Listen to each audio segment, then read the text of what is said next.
Answer की का विवाद जो हमेशा से रहा है, उससे निपटने के लिए हम लोगों ने एक रिवाइज्ड एसओपी, एक नया एसओपी तैयार किया है और ये हमने लागू कर दिया है। और हमारे दूसरे जो जितनी परीक्षाएं, जो एमसीक्यू बेस्ड जितनी भी परीक्षा हो रही है, जिनका अब जो निकल रहा है रिजल्ट, वो उसी न्यू एसओपी से निकल रहा है। न्यू एसओपी यह है, अभी तक क्या होता था कि हम एक अपना प्रोविजनल आंसर की निकालते थे, उसके बाद उस पर हम आपत्ति आमंत्रित करते थे। आपत्ति आए, उसका निराकरण किए एक्सपर्ट्स लोग,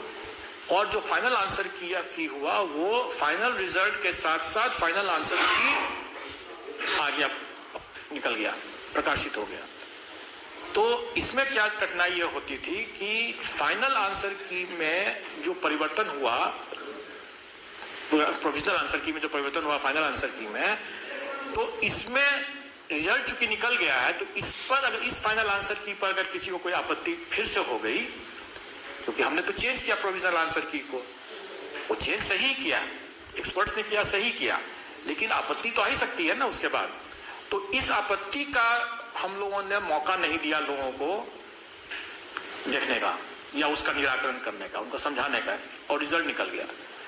उसी में हम लोगों ने यह परिवर्तन किया कि अब हमारा जो फर्स्ट ऑब्जेक्शन जो आएगा प्रोविजनल आंसर की के ऊपर, तो उस पर हम जो फाइनल आंसर की बनाएंगे उसको भी हम 3 दिन तक पब्लिक डोमेन में रखेंगे। और उसमें भी अगर किसी को कोई आपत्ति अगर आता है, तो उस पर हम एक्सपर्ट्स और कैंडिडेट्स जो ऑब्जेक्शन करने वाले जो है आपत्तिकर्ता, उनका हम बैठक कराएंगे, डिस्कशन कराएंगे, और उसके बाद जो आंसर निकलेगा वही आंसर की जाएगा, वही फाइनल होगा। हर हालत में हम फाइनल आंसर की जो रहेगा वो बिना हम आंसर की का विवाद जो हमेशा से रहा है, उससे निपटने के लिए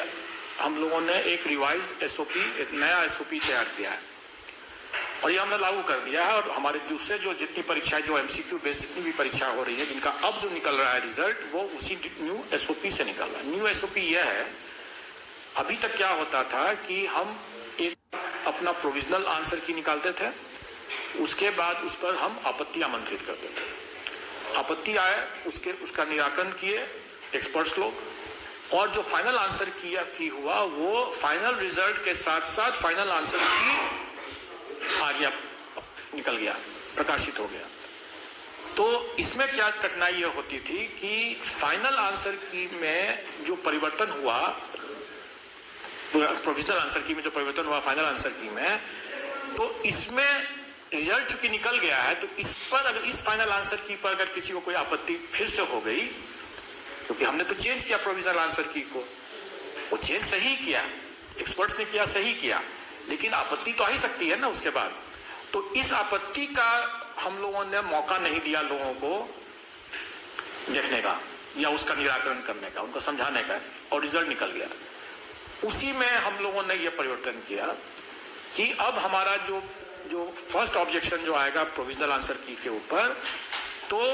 उस पर हम जो फाइनल आंसर की बनाएंगे उसको भी हम 3 दिन तक पब्लिक डोमेन में रखेंगे। और उसमें भी अगर किसी को कोई आपत्ति अगर आता है, तो उस पर हम एक्सपर्ट्स और कैंडिडेट्स जो ऑब्जेक्शन करने वाले जो है आपत्तिकर्ता, उनका हम बैठक कराएंगे, डिस्कशन कराएंगे, और उसके बाद जो आंसर निकलेगा वही आंसर की जाएगा, वही फाइनल होगा। हर हालत में हम फाइनल आंसर की जो रहेगा वो बिना किसी विवाद के 3 दिन तक पब्लिक डोमेन में रहने के बाद हम उसका रिजल्ट निकालते हैं। और ये चीज हम लोगों ने ऑलरेडी कर दिया, अभी कई परीक्षा फल हम लोगों ने अभी प्रकाशित किया, जिसमें हमने वो 3 दिन का दिया, जिसमें नहीं आया आपत्ति उसका हम फाइनल कर दिए। तो ये परिवर्तन हमने इसलिए किया कि लोग अनावश्यक उसमें विवाद हो जाता है, और कुछ नहीं है। मैं ये भी कहूंगा कि जो 67 पीटी पुनर्परीक्षा जो हुई, जिसके आंसर की के लेकर अनावश्यक विवाद है, अनावश्यक है इसलिए मैं कहूंगा क्योंकि इसका समाधान तो हम लोगों ने कर दिया था और सभी आंसर सही थे, लेकिन विवाद तो है। जस्टिस जो है, जैसे न्याय सिर्फ होना ही नहीं है, न्याय दिखना भी चाहिए कि हो रहा है। तो उसी तरह से कोई अगर हम लोग पारदर्शिता बरतते हुए अगर आंसर की बनाते हैं तो वो दिखना भी चाहिए लोग कि भाई आपका सब डिस्कशंस करने के बाद वो बना है। तो इसीलिए